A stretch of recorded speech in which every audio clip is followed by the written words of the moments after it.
Arranca Larga Distancia, un podcast de revista 5W. Seguramente te haya pasado esto alguna vez. Miras las noticias y la sensación es que el mundo se derrumba ante tus pies. En Gaza, Israel sigue asesinando a cientos de personas pese al alto el fuego. En Irán, condenan a muerte a jóvenes por protestar contra el régimen. En Argentina, aprueban una reforma laboral para ampliar la jornada de trabajo a 12 horas. En Cuba, millones de personas no tienen electricidad debido al bloqueo petrolero de Donald Trump. En Estados Unidos, precisamente, se destapa una trama de pederastia que implica a las figuras más poderosas del mundo. En Haití, las bandas armadas cada vez tienen más peso sobre el territorio. Y en Sudán, más de 30 millones de personas necesitan ayuda humanitaria urgente. Y la lista sigue.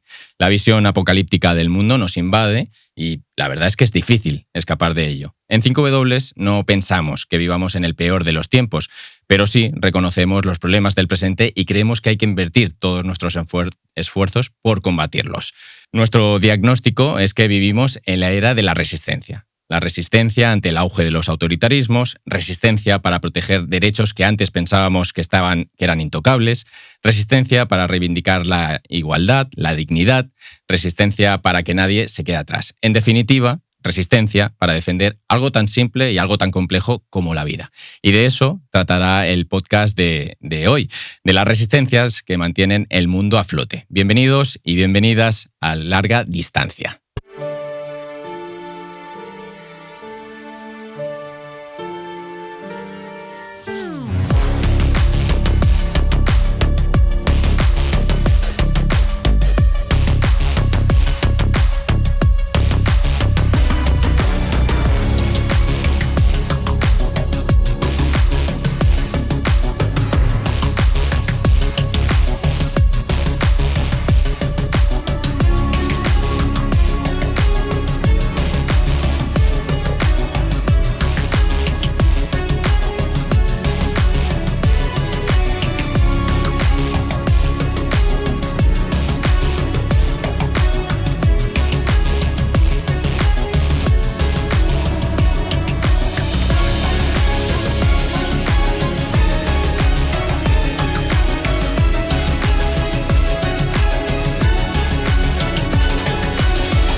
Resistencia es el título de nuestro nuevo número en papel de 5W, que además es el fruto de prácticamente un año de trabajo, y conmigo tengo a dos de los grandes artífices de esta revista, Agus Morales, director de 5W. Bienvenido a Larga Distancia. ¿Qué tal, Javier? Bienvenido a 5W, Javier. Hoy no te quejarás de tiempo, ¿eh?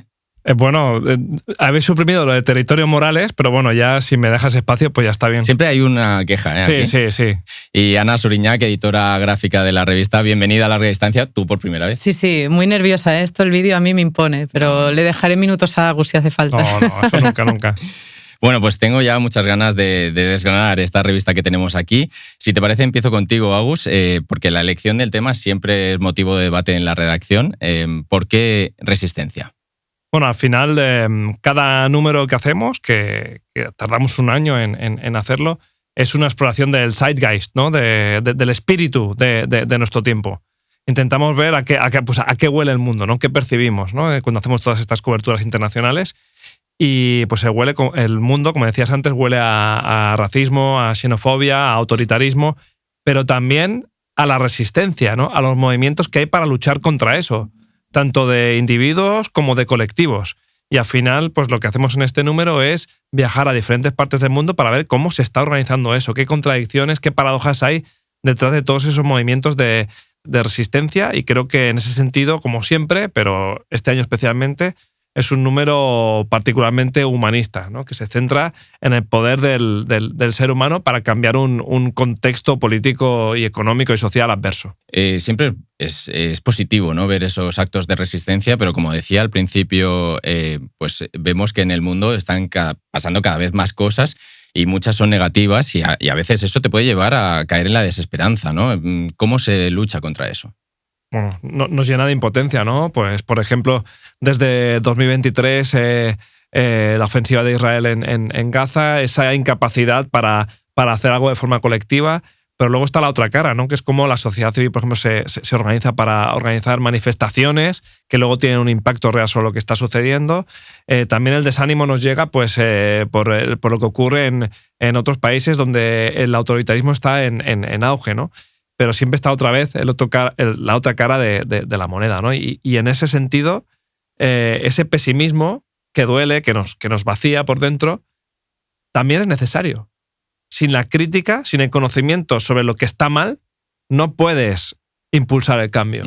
Y al final lo que hacemos en la revista es intentar poner el foco ahí, en la manifestación que viene después de la violación de los derechos humanos, ¿no? En ese momento de esperanza y de unión, ¿no? A veces contradictoria, paradójica también. Pero pienso que eso es esencial y es verdad que, dicho esto, que evidentemente hay muchas dinámicas que estamos viendo en marcha que son negativas, pero sí que a veces que hay un exceso de pesimismo en cuanto hacia cómo avanza el mundo, ¿no? Y también hay muchas cosas que valen la pena, sobre las cuales vale la pena poner el foco. Agus, detrás de cada revista, y esto pues la gente no lo sabe, pero hay mucho tiempo y mucho esfuerzo dedicado a edición, a corrección de textos, a coordinación, ¿no? Nos traes aquí una versión de la revista, un prototipo, digamos. Sí. ¿Qué tal la edición de este año? Mucho curro, Javi, mucho curro. Un año más resistimos, ¿no? Y esto es la materialización de esa resistencia. Bueno, esta es la maqueta, de hecho, que es la última parte del proceso. Es cuando vamos a Nueva Era, a la imprenta, para ver si hay errores en la maqueta. Siempre se cola alguna cosita. Invito a la gente que fina, que si ve alguna cosa... Bueno, ya no hay marcha atrás realmente, que es lo grave de ese momento, es como botón rojo, ¿no? Pero bueno, aquí la verdad es que nos hemos dado cuenta de que casi todas las historias que cubrimos y que la gente a nuestro alrededor cubre tienen que ver con resistencia. Así que ha sido muy difícil seleccionar esas historias y al final, como siempre, hemos intentado encontrar ese equilibrio geográfico y también temático para contar esto. Y ha sido, para mí personalmente, uno de los números que más he disfrutado haciéndose y que más han ido sobre ruedas. Ya también se nota, Javi, que llevamos 11 años de resistencia. O sea, se tiene que notar en el producto final. Sí, entramos en la infancia de la revista. Pues haznos un breve adelanto, ¿no? ¿Qué podemos encontrar en este número? Bueno, vamos a escuchar muchas cosas en este en este podcast. Por tanto, por comentar algunos temas que después no vamos a escuchar. A mí me gusta mucho una crónica que he disfrutado mucho editando, que es 3 ciclistas atraviesan el genocidio de Ruanda, de Ander Izaguirre. Fabuloso Ander siempre, con fotos de Diego Mengíbar. Una crónica extraordinaria para, a través del deporte, ver ese ejercicio de resistencia. Y después también recomiendo este ensayo de June Fernández, Desculonización, que se hizo antes de todo. Desculonización, porque habla de reggaetón, el twerking, etcétera, como de la herencia de resistencia que tienen twerking, reggaetón, etcétera. Esto se escribió, quiero destacar, antes de la Super Bowl y de Bad Bunny, etcétera, porque, como decías antes, trabajamos con mucho tiempo. Y aquí vais a encontrar claves ocultas de cosas que cuenta June Fernández. Yo aprendí muchísimo con este ensayo. Pues ahora veremos, de hecho, algunos de esos temas, pero antes decíamos que la elección del tema, bueno, pues es motivo de debate en la redacción. Decidir la fotografía que va en portada también pues entraña una cierta dosis de polémica, ¿no? Bueno, yo cada año dejo menos margen a la polémica para decir la foto de portada. Sí que es cierto que este año es verdad que los fundadores de la revista, lo hemos contado en cada edición, votan cuál creen que les gustaría que fuera la fotografía de portada. Este año no había una mayoría absoluta hacia una de las imágenes, pero yo cuando vi esta imagen en la que aparece un hombre con...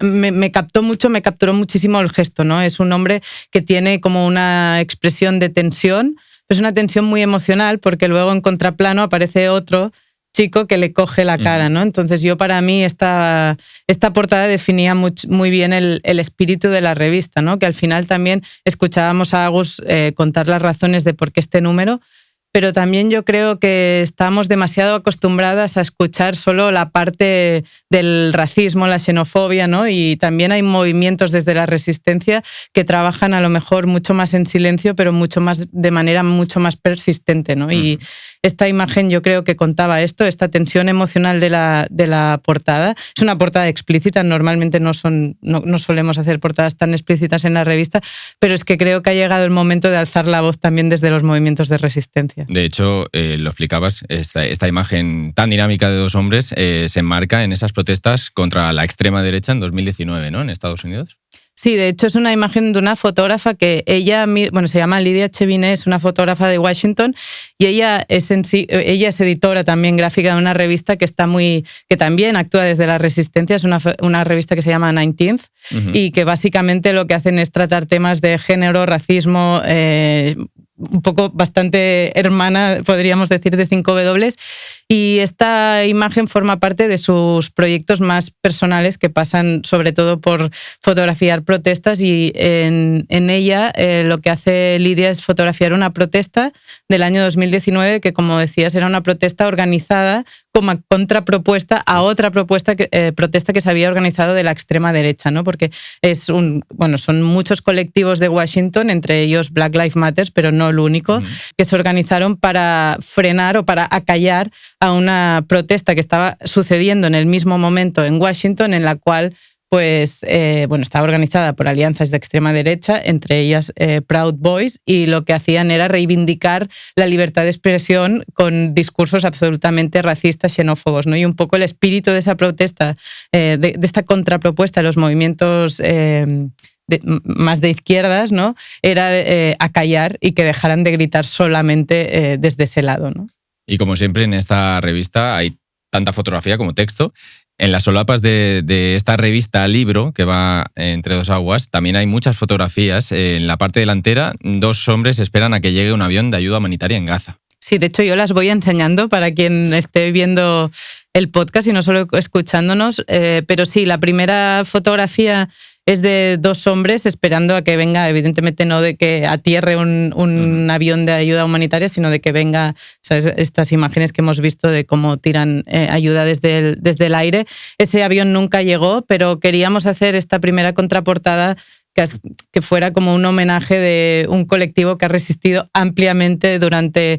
no solo desde 2023, pero sí que hemos visto muchísimo desde 2023 en Gaza, que es el colectivo de los periodistas, ¿no? Y fotoperiodistas. La imagen es de una fotoperiodista que murió muy joven, asesinaron junto a 10 miembros más de su familia, Fátima Hassouna, y forma parte de todo el proyecto que estuvo haciendo, fotografiando el genocidio en Gaza. Y de Palestina nos vamos al Amazonas, que ilustra la otra solapa de la revista. Y aunque no lo parezca, eso que vemos, si lo puedes enseñar, es el cauce de un afluente del río Amazonas, ¿no? ¿Quién es el autor de esta imagen? Sí, de hecho, intentamos siempre que las dos imágenes de contraportada se hablen una a la otra, ¿no? Por eso también de Fátima hubiese podido escoger muchísimas fotos, pero gráficamente funcionaba muy bien dos hombres de espalda, porque esta imagen que está en la otra contraportada, que es de Musuk Nolte, es un fotógrafo que a la revista nos encanta. De hecho, ya habíamos publicado temas de él. Él nació en México, pero está nacionalizado en Perú. Muchos de sus trabajos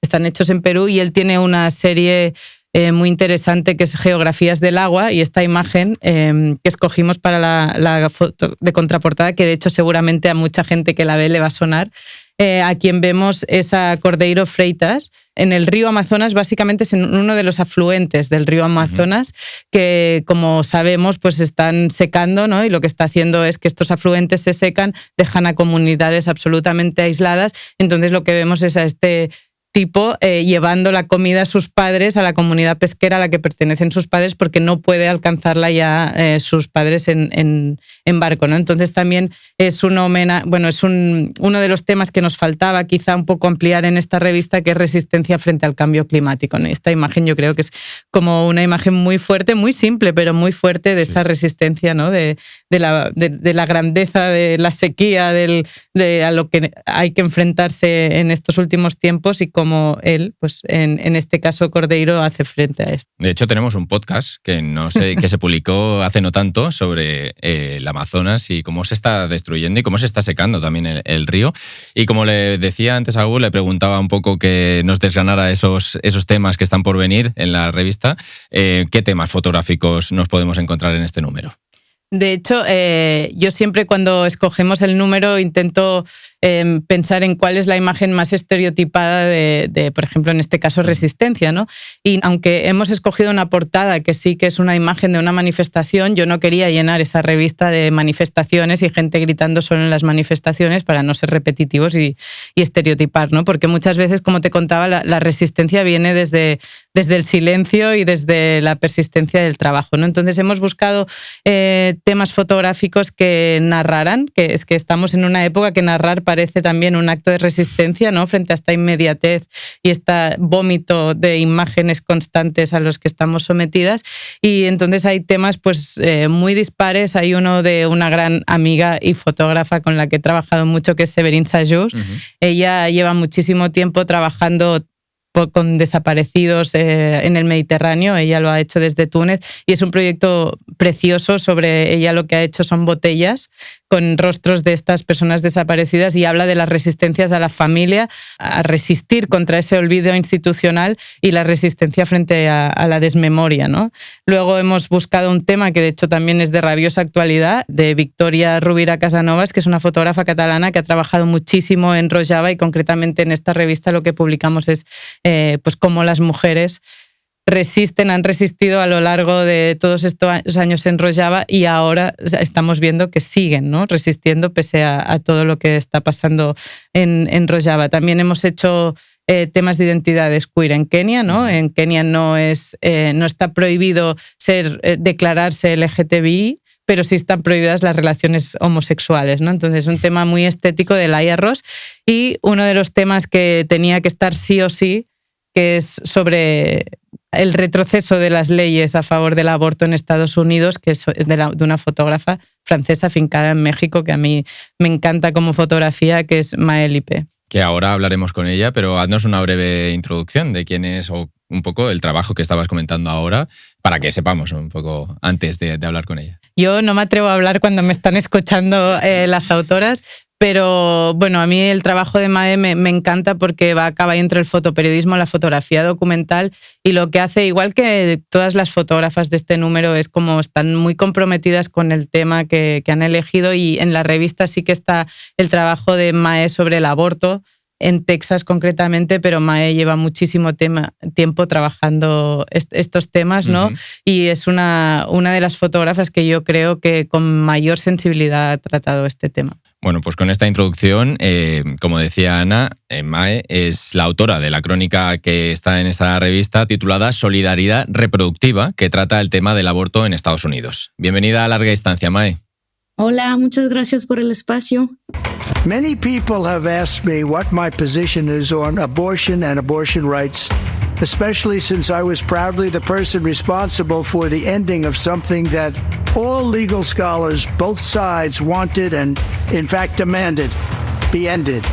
Roe v. Wade. My view is now that we have abortion where everybody wanted it from a legal standpoint, the states will determine by vote or legislation or perhaps both, and whatever they decide must be the law of the land, in this case, the law of the state. Acabamos de escuchar a Donald Trump, que se sentía orgulloso de que se hubiera anulado el derecho constitucional de la mujer al aborto en 2022. Desde la derogación de esa histórica sentencia, Mae, ¿qué consecuencias tuvo para las mujeres? Bueno, yo creo que ahí es muy importante recontextualizar un poco. Yo creo que ahí estamos hablando de una generación entera que creció con la idea que podían tener el acceso al aborto y del día para el otro cambió literalmente sus propios derechos, ¿no? Entonces ahí es muy interesante ver cómo a nivel local y entre las mismas comunidades y cómo se organizaron así como varias estrategias colectivas y transfronterizas entre Estados Unidos y los mismos estados, ¿no? Yo creo que eso es lo más impactante y justo reponiendo en contexto también toda la ideología de la marea verde, que fue toda una lucha enorme que hubo en Latinoamérica y que va viajando, ¿no? De una cierta geografía hacia a norte de América. Eso, la sentencia de la que hablábamos pasó en 2021. Ahora, con el retorno de Donald Trump a esa segunda presidencia en la Casa Blanca, ¿se han endurecido las políticas antiabortistas? Bueno, sí, definitivamente. Es decir, que siempre hubo como intentos de cerrar el acceso, ¿no? Mucho antes de la anulación de Roe Wade, de hecho, porque empezó en 2021 con la ley Texas Herbits SB8, que fue un primer intento en 2021 hacia no privatizar, sino como acortar el acceso, es decir, que ahí ya empezaron a empujar a la gente a denunciar y a hacer quejas a la gente que quisieran acceder al aborto. De ahí pasa la anulación de la Roe Wade. Y ahí como que empiezan otro paso justo en Texas, en donde quieren como criminalizar también los viajes, ¿no? Es decir, que toda la población, o digo, las pacientes o mujeres que quisieran abortar no tuvieron otras opciones que viajar a otros estados o otro país, como aquí en México, para poder acceder ahí al aborto, ¿no? Entonces, siempre intentan de buscar como maneras de bloquear y de dejar menos accesos a ese derecho. Y en un momento en que Estados Unidos persigue y expulsa a millones de migrantes, está sucediendo algo paradójico, ¿no? Porque a raíz de esta sentencia de Roe versus Wade, muchas mujeres estadounidenses se ven forzadas a viajar precisamente a México. No huyen de la pobreza ni de la violencia, sino que huyen para abortar. Exacto. Es muy interesante porque pues viajan, bueno, eso, y aparte de eso como que influye mucho en la situación económica, en el acceso que tiene una persona a poder acceder a esos viajes, ¿no? Que sea dentro de Estados Unidos, hacia California, por ejemplo, un estado que permite el acceso al aborto, o en México. Y ahí también es muy interesante ver cómo la comunidad mexicana también se está organizando para poder apoyar al pueblo de Estados Unidos. Por ejemplo, vamos a ver nacer también como hasta capacitación, es decir, que los mismos médicos pueden viajar a México para poder tener más acceso a la educación así al procedimiento del aborto. También, obviamente, hablamos de las acompañantes de aborto que están formando o capacitando a otras personas en Texas o otros estados a poder como apoyar a otras personas a abortar. Entonces hay como una más allá de la organización, sino como una educación, ¿no? Que se está transmitiendo de un lado al otro. Uh-huh. Y en paralelo, en Estados Unidos también han aumentado la práctica de abortos con medicamentos y el papel de las doulas. Cuéntanos, ¿quiénes son estas doulas y qué papel tienen? Bueno, las doulas, más conocidas como acompañantes de aborto, son personas que van a asistir a otras personas que quieren abortar, pero es fuera del sistema institucional, es decir, que ahí hablamos de aborto autónomo, es decir, por pastillas, y en ese caso el acompañamiento va a estar como más sobre la cuestión emocional también, y hay realmente como todo ese acercamiento sí, emocional, ¿no? Y van a apoyar también sobre todo el acceso a tener las pastillas para poder abortar, las consecuencias, todo el proceso médico que hay alrededor de eso. Uh-huh. Has centrado tu reportaje en Texas, que es uno de los estados más restrictivos en cuanto al aborto. ¿Cuál es la situación de las mujeres ahora mismo allí? Bloqueado, pero es un poco lo que estaba comentando antes, o sea, yo ahí es como muy, a mí me sorprendió mucho ver eso como el nacimiento de un movimiento justo, ¿no? De la marea verde que está como fluyendo, así que sigue su camino hacia Estados Unidos, en particular en Texas, que es uno de los estados más que reprimen más como el acceso al aborto. Entonces, como que siento que es realmente como un laboratorio de resistencia. Estamos al principio de algo que va mucho más, que se va a poner mucho más potente, y justo estamos como... Tuve la oportunidad de ver cómo las personas se están organizando y cuáles son las opciones de poder crear como una manera de guardar sus propios derechos, ¿no? Uh-huh. Hacia al aborto, digo. ¿Qué iniciativas han surgido allí de esa resistencia, de ese laboratorio que comentas tú? Bueno, más que todo, ahí como en Texas está totalmente prohibido. Lo que intentan de hacer es como poder hacer viajar a las personas que quieren abortar a otros estados o a México. También la cuestión de poder acceder a información que sea sobre sus propios derechos o lo que pueden hacer, también sobre la parte emocional, como lo estábamos diciendo con las dulas y las acompañantes de aborto. Y básicamente eso, ¿no? Yo creo que más que todo es como poder seguir difundiendo información para que la gente sepa cómo acceder al aborto. Uh-huh. Pues dejamos aquí, si te parece, y dejamos a los lectores que vean esas fotos y que aprendan más de lo que está pasando en Estados Unidos y en el mundo. Muchas gracias, Mae. Gracias a ustedes. Y de la resistencia de las mujeres en Estados Unidos, nos fijamos ahora en la resistencia de las mujeres en uno de los países más peligrosos y represores contra ellas, Afganistán.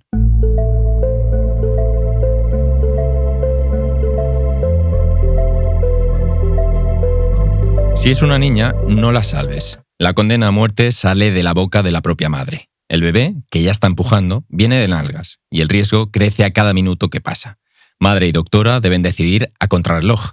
Si es niño, arriesgará su vida para que él viva. Si es una niña, preferirá que muera. Así arranca la revolución silenciosa, la crónica que firma Change Feixas acerca del poder de los hombres sobre las mujeres en Afganistán y cómo éstas se rebelan.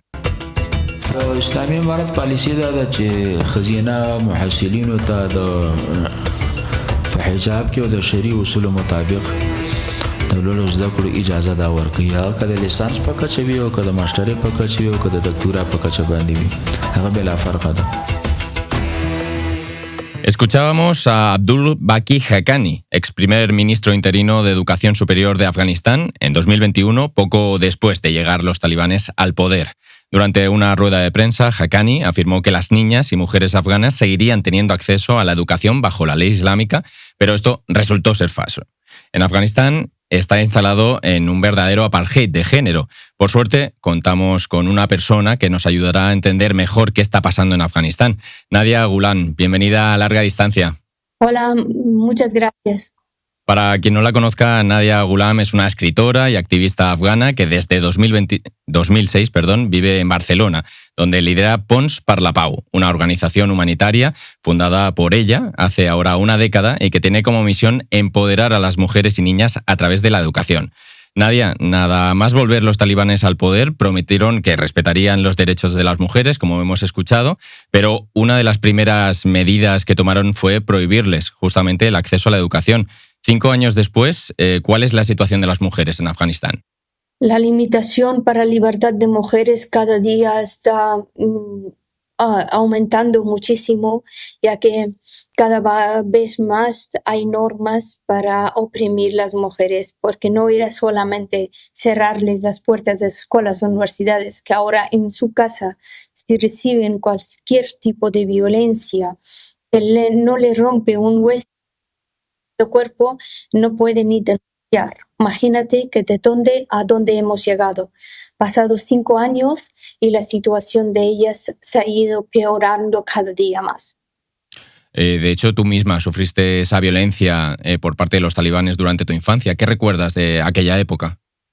Me recuerdo cualquier detalle de esta parte de mi vida, porque no ha sido una vida fácil no poder vivir con tu propia identidad, vivir abajo de operaciones, trabajo de miedo constante, porque cualquier momento o hora me podían pillar y podían lapidarme o sacar la vida. Pero por esa razón, una de las razones importantes que ahora estoy sufriendo en este problemas psicológica, física, dolor constante, es por la 10 años que he vivido con miedo y abajo de operación. A pesar de esa violencia y esas prohibiciones, ¿no?, del régimen talibán, esta crónica de Txell Faisal nos enseña que las mujeres afganas, pese a todo, resisten. Hay una nota que enviaste a Txell y que aparece de hecho en este texto, que es muy interesante y que voy a citar. Y dice así: en Europa el feminismo se manifiesta y se reivindica. En Afganistán el feminismo se respira en voz baja y se esconde para sobrevivir. ¿Cómo se organizan las mujeres afganas? Pues Afganistán es un país que ha sufrido de guerra desde hace 50 años. Y la Afganistán, si todavía existe, es gracias a la fortaleza de las mujeres afganas. Ellas, entre ellas se organizan, educan, aunque no pueden ir a las escuelas y pueden estudiar como mi madre, pero me ha educado. Y así están las fortalezas de las mujeres afganas y la resiliencia de ellas, aunque están sufriendo muchas dificultades para tener libertad, pero desde su entorno cercano, ellas están trabajando para que puedan entre ellas crear una cadena de libertad y encontrar formas de poder vivir y poder ejercer su libertad. Por ejemplo, en las escuelas clandestinas que ahora mismo desde Pons per la Pau estamos dirigiendo. Uh-huh. ¿Y a qué clase de represalias se exponen? Represalias de todos los tipos, porque, por ejemplo, desde que no pueden salir de su casa, que no pueden ir a comprar, que no pueden tener una ventana, que no pueden hablar en voz alta, que no pueden cantar, que no pueden ir a un médico como ellas necesitan, pues todos es como totalmente están limitados en todo el sentido de vida, no tienen ningún tipo de libertad. Uh-huh. Y desde Pons per la Pau, que era esa organización que comentabas ahora que fundaste tú llevas muchos años aquí en Barcelona luchando, ¿no?, desde la distancia por los derechos de las mujeres y las niñas en Afganistán. Háblanos un poco de ti, de ese proyecto y qué proyectos impulsáis desde Pons per la Pau. En Afganistán nosotros ahora son 1,000 mujeres, estamos actuando en 8 provincias del país, tenemos escuelas clandestinas porque el gobierno ha prohibido la educación. Nosotros hemos pensado que si no podemos estudiar, ¿qué podemos hacer en este momento? Pues he visto que los talibanes pues decían que la costura es el trabajo de mujer, que dentro de su casa pueden coser. Y nosotros hemos creado muchos talleres de costura. Cuando el gobierno, el control no está, lectura, clase normal. Pero si vienen el control haciendo costura.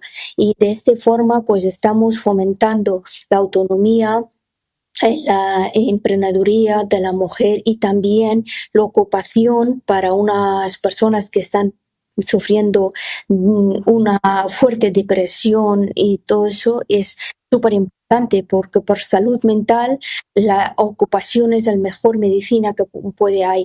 Pues nosotros desde nuestras cooperativas lo que estamos haciendo es espacio de trabajo, de costuras y también pues clases de arte, atención psicológica y están 1,000 mujeres y niñas están ocupadas con este formaciones que estamos activando en 8 provincias de Afganistán.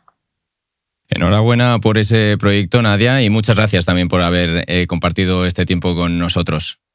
Gracias a vosotras. Y si hablamos de la resistencia de las mujeres afganas, también tenemos que pasar ahora a poner el foco obligatoriamente en un lugar que lleva resistiendo más de 2 años y medio, Gaza, y también ponemos el foco en el colectivo que, de hecho, más está sufriendo esos impactos de Israel, los periodistas.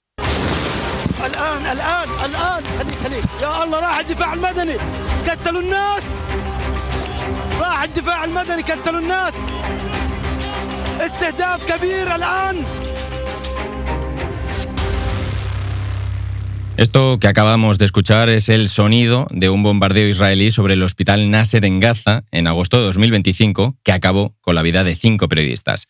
Conectamos ahora con Evaba Hameida, reportera de Radio Televisión Española, que ha cubierto crisis políticas y humanitarias y es vicepresidenta de Reporteros Sin Fronteras en España. Bienvenida a Larga Distancia, Evaba. Hola, ¿qué tal, Javi? Evaba, al menos 250 periodistas han sido asesinados por el ejército israelí desde el 7 de octubre. ¿Existe algún precedente con el que se pueda comparar? No, desgraciadamente no hay ningún precedente en la historia moderna de la humanidad, y lo que ha pasado en Gaza ha superado todos los hitos trágicos de nuestro oficio. Ni siquiera en los conflictos más cruentos del siglo XX vimos tal concentración de víctimas en el gremio en tan poco tiempo, porque el ejército israelí se ha convertido en uno de los mayores asesinos de profesionales de la información de la historia. Ha matado al 25% del colectivo de periodistas, informadores, cámaras en la Franja de Gaza. Y con esto no solo ha matado a las personas, ¿no? a periodistas, sino que también ha buscado pues silenciar al testigo, al cronista, a ese testigo incómodo que nos está contando lo que está pasando en Gaza. Y de hecho, en ese ensayo que está dentro de la revista, pones una cifra que ilustra muy bien, ¿no?, lo que está pasando, y es que, para que podamos hacernos una idea, ¿no?, de la magnitud, el equivalente en España habría supuesto cerca de 4.000 periodistas muertos, ¿no? Sí, para poder entenderlo, creo que es un dato, Javi, con el que nos podemos hacer a la idea de las dimensiones, ¿no? Al final estamos hablando de que con esto no solo han silenciado a la prensa en Gaza, no solo han violado el derecho a la información de la población gazatí, sino también a la opinión pública internacional. Y creo que eso es muy importante, porque con eso se vulnera un derecho básico de todos y todas las que a la ciudadanía, ¿no?, a nivel internacional, de poder recibir una información veraz sobre lo que está pasando en Gaza. Claro, eso que comentas es que esta guerra ha marcado un antes y un después en el periodismo, pues no solo por la brutalidad, ¿no?, de los ataques, también por esa prohibición del acceso a la prensa internacional. ¿Es una tendencia que cada vez vamos a ver más? Sin lugar a duda, creo que Gaza es el laboratorio de la censura del futuro. Es que al impedir a la prensa extranjera poder acceder al territorio, y es que los periodistas que hemos estado siguiendo Gaza desde lejos, porque no se nos permite entrar en el territorio, pues lo hemos hecho con también reproduciendo los comunicados del ejército israelí, o gracias a los periodistas locales a quien Israel ha intentado desacreditar una y otra vez, ¿no? Y eso lo que crea, efectivamente, como bien dices, es un escenario peligroso, porque si los estados logran imponer un apagón informativo total y solo permiten el acceso bajo un control férreo, ¿no?, como ha hecho Israel a algunos medios de comunicación internacional, pero bajo el paraguas del ejército israelí, pues eso quiere decir que el periodismo muere, ¿no?, y que lo que nace y a lo que estamos asistiendo es a la propaganda. De hecho, hay que tener mucho cuidado, porque ahora estamos viendo cómo hay otros regímenes que observan esto con muchísima atención para intentar aplicarlo en sus propios conflictos. En octubre entró en vigor el alto el fuego entre Hamás e Israel. ¿Ha mejorado en algo la situación de los periodistas? El alto al fuego yo creo que ha sido un alivio y un respiro para la población en general y por lo tanto también para los periodistas, pero es verdad que la situación en Gaza sigue siendo muy, muy compleja y muy complicada, y además veníamos, antes de este alto al fuego en octubre, veníamos de un verano sangriento para la prensa. El ejército israelí estaba llevando a cabo una persecución mucho más selectiva, mucho más quirúrgica, pasó de las bombas al señalamiento directo y terminó, pues acabó con los periodistas palestinos que más colaboraban con la prensa internacional, con medios de comunicación internacionales muy importantes. Y uno de los últimos casos de los que hablo también en el ensayo es el de Saleh al-Farwaji, que desgraciadamente le mataron el mismo día que se llegó al acuerdo del alto el fuego, ¿no? Cuando él lo que estaba haciendo era, mientras ejercía o hacía de una labor de servicio público, informando a la población local de que se había conseguido un acuerdo de paz, ¿no? Le tacharon de influencer, de propagandista.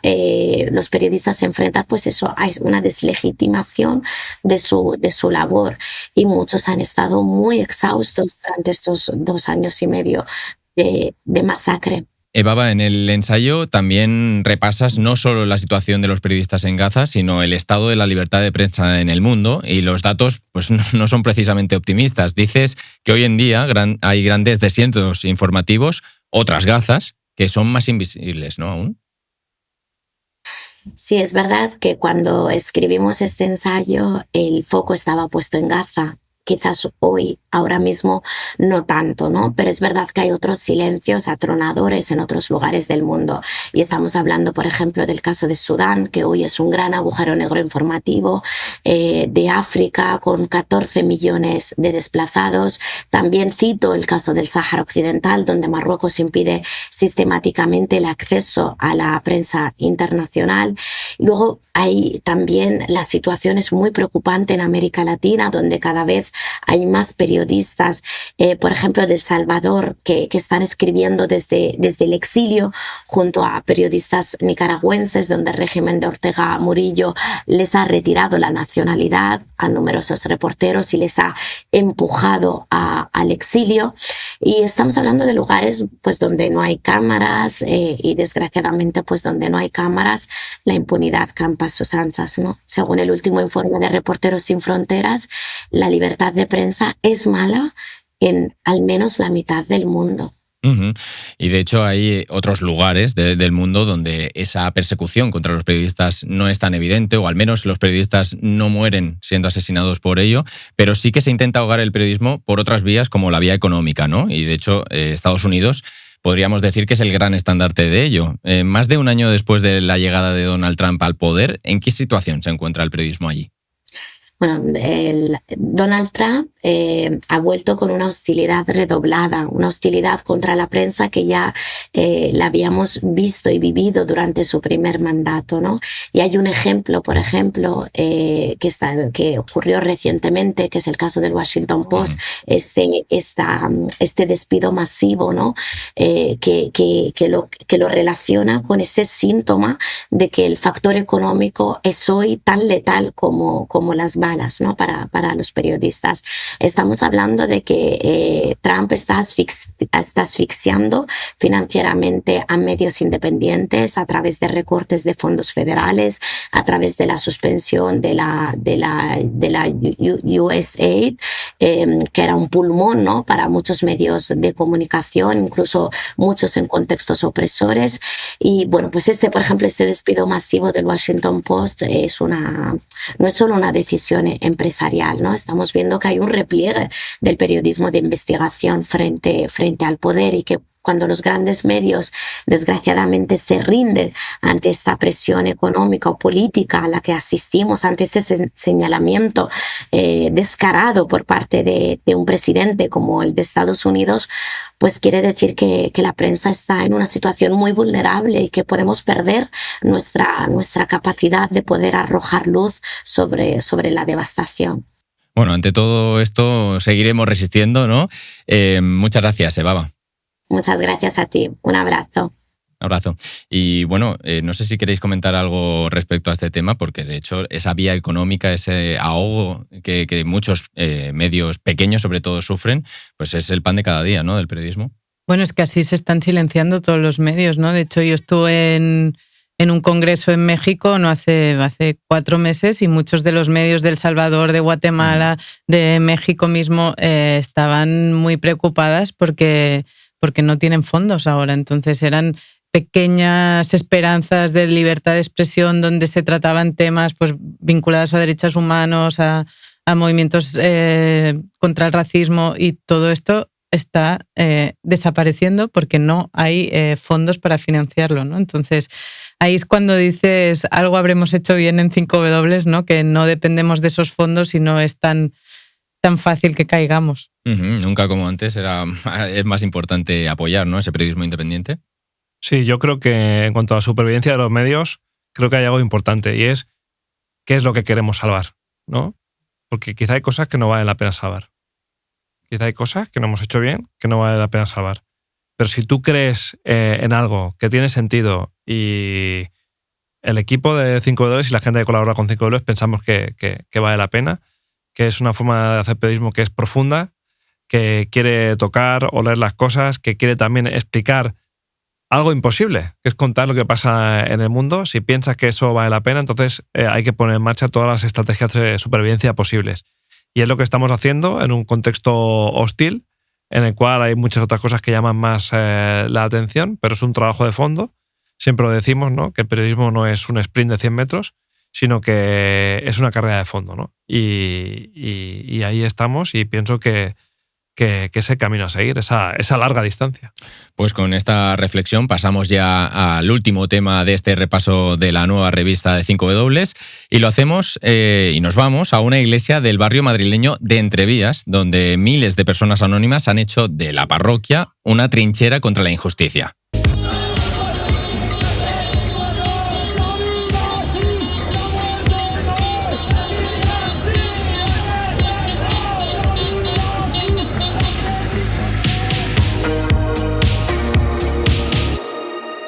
Conectamos con Javier Baeza, uno de los protagonistas de la crónica El Templo de la Resistencia, que firman Fabiola Barranco y Olmo Calvo. Bienvenido a Larga Distancia, Javier.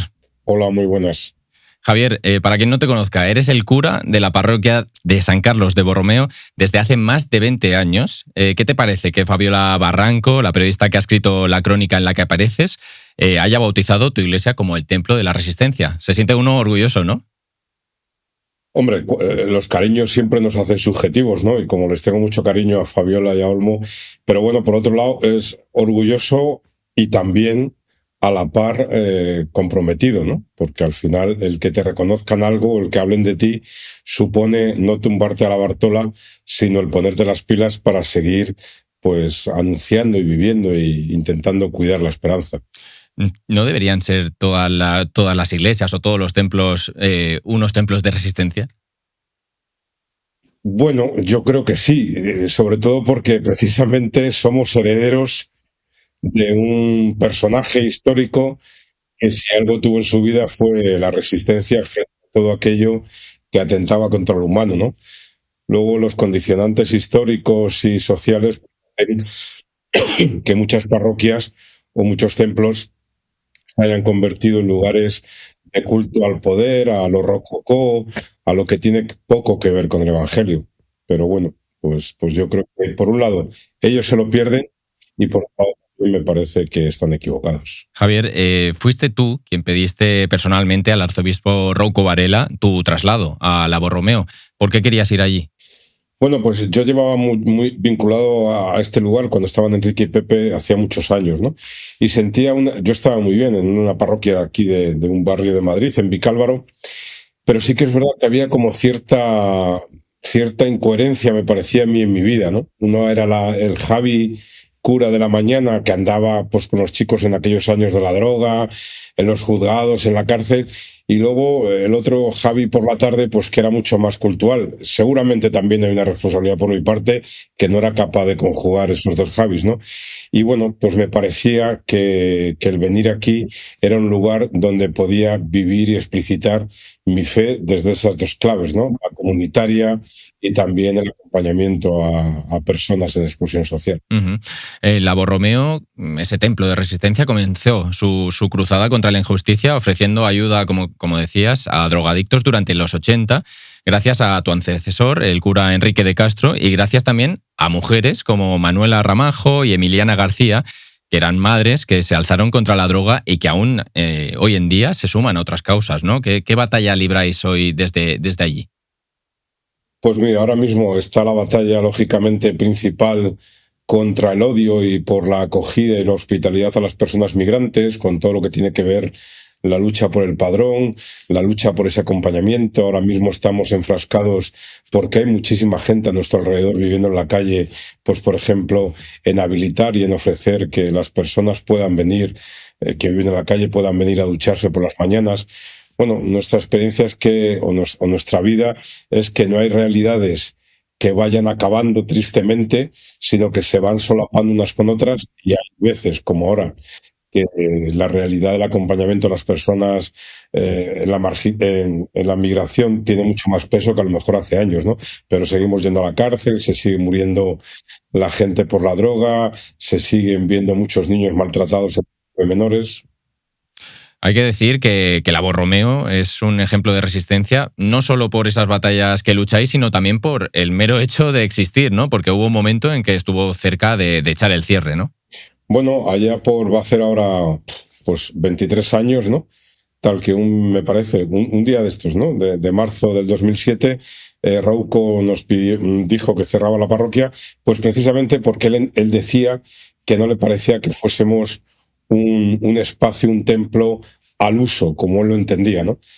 A nosotros, con todos nuestros errores y toda la autocrítica que continuamente tenemos que hacer, nos parece que precisamente, y luego además nos lo confirmó el Papa Francisco, ¿no? Que precisamente las parroquias lo que tienen que estar es abiertas a las realidades de los barrios, a las realidades, en nuestro caso, de la clase obrera, a las realidades de los últimos, que en definitiva son aquellos por los que el resistente Jesús se jugó la vida. Pues muchas gracias y enhorabuena, Javi. A vosotras y a vosotros, y ha sido un placer este acompañamiento también y este privilegio. Solo añadir una cosa, me hacía gracia porque yo soy muy devoto de los delfines, y al decir que tardáis un año en parir un número, curiosamente es el tiempo de gestación que requiere el delfín. Bueno, pues todo lo que ese animal nos atrae a los niños y no tan niños, pues qué buena cosa que podáis, en medio de estas mareas a veces tan oscuras, que podáis, surcando desde la belleza, desde la honestidad y desde la esperanza, pues que podáis ir surcando también este mundo a veces tan oscuro. O sea que muchas gracias a vosotros y a vosotros. Yo quiero añadir una cosa. Sí. Bueno, yo tengo gran admiración por Javier, y de hecho cuando describo resistencia creo que, bueno, hemos escogido esta imagen de portada, pero podríamos haber puesto perfectamente una imagen de Javier, porque básicamente es la resistencia que yo describí al principio, silenciosa, persistente, pues es lo que se puede leer en la crónica de Fabiola y Olmo. Y conociendo a Javier, invito a toda la gente, lo tendremos en la presentación en Madrid, que no se pierdan la presencia de Javier en directo. Pues ahí lo tendremos y nos quedamos con que a partir de ahora somos los delfines del periodismo. Me encantó eso. Bueno, pues os recomiendo que leáis esta crónica porque vale mucho la pena, y además porque conoceréis más detalles que no hemos hablado sobre este templo de la resistencia. Muchas gracias, Javi. Y nosotros vamos encarando ya, si os parece, la recta final del podcast de este mes. Si te ha gustado este episodio, recuerda que puedes escuchar y ver todos nuestros podcasts en el canal de YouTube de 5W o escucharnos a través de Spotify, iVoox y Apple Music. Bueno, pues después de escuchar estas conversaciones, queda claro que, a pesar de todo, la gente no deja de luchar. Agus, ¿qué lecciones extraes de esta revista? Pues sobre todo que en la resistencia también hay una belleza. Una belleza dolorosa, pero que a menudo tendemos a olvidar, ¿no? Esa joven afgana que quiere estudiar como sea y que va a una escuela clandestina en Afganistán, Hay dolor, hay opresión en ese movimiento, pero sobre todo hay belleza, ¿no? La belleza de querer aprender, de querer ser libre, de querer defender tus derechos. Y pienso que no hay que perder de vista esa luz, ¿no? Y que todo eso pesa más que otras cosas que tienen que ver con las contradicciones que hay en todos los espacios de resistencia, incluso a veces con los conflictos que hay ahí también, ¿no? Y que vale la pena dar espacio para que esa fuerza se abra paso. Y bueno, ya la última pregunta es obligada, no sé quién quiere responderla, si la queréis responder, pero ¿cuál será el siguiente número? Que es algo que todos los años pasa, pero que la gente lo quiere saber. Suriñac. No tenemos próxima número. Acabamos de acabar este. ¿Cuál es mi cámara? Que quiero lanzar un mensaje. No. Lectores y lectoras de 5W.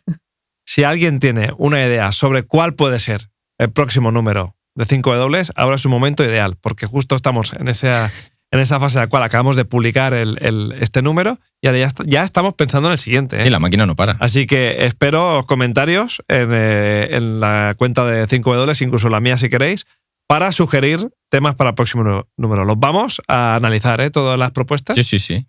De hecho, de este número yo creo que nos han quedado muchas cosas fuera. O sea, yo casi me he quedado con ganas, que no me había pasado en otros números, de hacer una casi segunda edición de Resistencia, ¿no? Porque para mí también la conclusión es que somos muchas más de las que nos pensamos y que hay que unirse y hay que derechos adquiridos que pensábamos que estaban por supuestos, estamos viendo cómo no es así. Nacimos en algunas partes del mundo entre algodones, pero estamos viendo cómo se desmorona absolutamente todo, ¿no? Entonces, casi yo ahora mismo lo que me apetecería es hacer una segunda edición de este número. Sí, de hecho, una de las reflexiones que podemos sacar siempre es que el odio es muy llamativo, ¿no? Se deja ver mucho, pero la resistencia normalmente son mayoría, ¿no? Eso creemos. El odio grita mucho, hay que quizás dejar de ser tan silenciosas y empezar a hacer ver, ¿no? La gran cantidad de personas que estamos luchando para que no se anulen ni nuestros derechos ni los de los demás. Uh-huh. Pues ahora sí, ponemos ya punto y final al podcast de este mes. Esperamos que te haya gustado. Déjanos, si puedes y si quieres, en comentarios, pues qué te parece este número. Si quieres una segunda edición, como dice Ana. Y recuerda que ya puedes comprar esta revista a través de nuestra página en librerías, o si lo prefieres puedes recibirlo en tu casa suscribiéndote con la opción papel, y de paso así tienes también acceso a muchos otros contenidos que publicamos. Muchas gracias, y como siempre, si queréis, lo despedimos los tres. Salud y periodismo.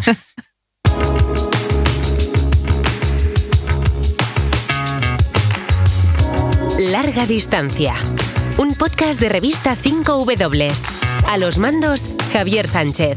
Y en la edición, el equipo de 5W.